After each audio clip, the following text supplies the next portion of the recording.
Remarkable కలెక్షన్లతో box office దగ్గర weekend లో మంచి ట్రెండ్ ను చూపించిన కింగ్ నాగార్జున ధనుష్ ల కుబేరా సినిమా 4 రోజులు కంప్లీట్ అయ్యే టైం కి ఓవరాల్ గా బాక్సాఫీస్ దగ్గర తెలుగు రాష్ట్రాలలో 42.65 కోట్ల రేంజ్ లో గ్రాస్ మార్క్ ను అందుకోగా వరల్డ్ వైడ్ గా 90 కోట్ల రేంజ్ గ్రాస్ మార్క్ ను సాధించింది. ఇక 5వ రోజుకు వచ్చేసరికి తెలుగు రాష్ట్రాలలో 4 కోట్ల రేంజ్ నుండి 4.2 కోట్ల రేంజ్ లో గ్రాస్ కలెక్షన్ల మార్క్ ను అందుకునే అవకాశం కనిపిస్తూ ఉండగా ఫైనల్ ఆఫ్లైన్ టికెట్ సేల్స్ లెక్కలు కనుక బాగుంటే కలెక్షన్స్ మరికాస్త పెరగవచ్చు.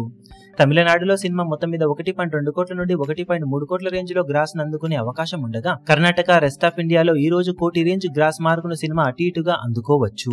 ఓవర్సీస్ లో ట్యూస్డే ఆఫర్స్ లాంటివి కలిసి వచ్చే అవకాశం ఉన్న నేపథ్యంలో వరల్డ్ వైడ్ గా బాక్సాఫీస్ దగ్గర ఇప్పుడు 7 నుండి 7.5 కోట్ల రేంజ్ గ్రాస్ మార్క్ ను సినిమా సొంతం చేసుకునే అవకాశం ఉండగా ఫైనల్ ఆఫ్లైన్ టికెట్ సేల్స్ లెక్కలు కనుక అంచనాలను మించితే 7.6 కోట్ల నుండి 8 కోట్ల రేంజ్ దాకా గ్రాస్ ను సినిమా 5వ రోజున సాధించవచ్చు. ఈ కలెక్షన్లతో ఇప్పుడు మొత్తం మీద బాక్సాఫీస్ దగ్గర 5 రోజులు కంప్లీట్ అయ్యే టైంకి తెలుగు రాష్ట్రాలలో 46.5 కోట్ల నుండి 47 కోట్ల రేంజ్ లో గ్రాస్ ను అందుకునే అవకాశం కనిపిస్తూ ఉండగా వరల్డ్ వైడ్ గా 97 కోట్ల నుండి 98 కోట్ల రేంజ్ లో గ్రాస్ ను సినిమా అందుకోవచ్చు.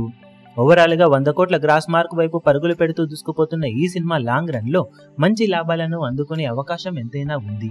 ఇక టోటల్ గా బాక్సాఫీస్ దగ్గర సినిమా 5 రోజులు కంప్లీట్ అయిన తర్వాత ఏరియాల వారీగా సాధించే కలెక్షన్ల వివరాలు ఏ విధంగా ఉంటాయో చూడాలి. ఈ వీడియో మీకు నచ్చినట్లయితే లైక్ చేయండి, షేర్ చేయండి, ఛానల్ ను సబ్స్క్రైబ్ చేయడం మాత్రం మరవకండి. ఏ చిన్న అప్డేట్ ను మిస్ అవ్వకూడదు అనుకుంటే బెల్ ఐకాన్ ను ప్రెస్ చేయండి.